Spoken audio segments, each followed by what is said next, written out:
Décollage réussi pour ce premier vol. Manon Vatan a démarré son stage d'initiation la veille. Les premières sensations, ça commence au sol. Il faut apprendre à gonfler ses voiles, Des suspens qui étaient coincés avec la toile. ne pas s'en mêler les pinceaux, courir face au vent, des efforts qui payent. Le premier jour, c'est vrai qu'on fait souvent tomber la voile. Et dès le deuxième jour, en fait, on arrive tous à partir, à courir, à même faire quelques pas en l'air. Donc c'est super.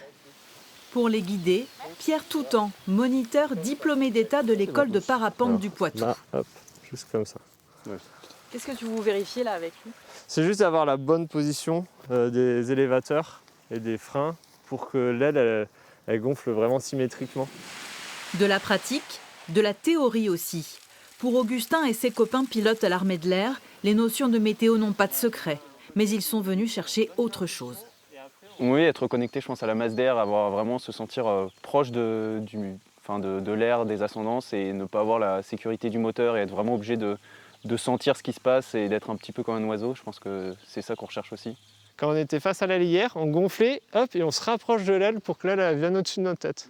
Okay, on ne le croit pas au début, mais en fait, on pilote avec tout notre corps.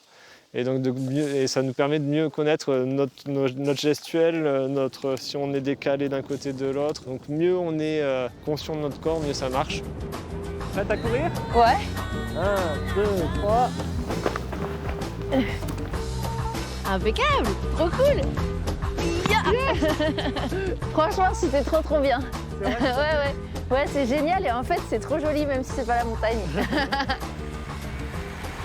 Même sans relief, 100% de plaisir pour ces surfeurs de l'air.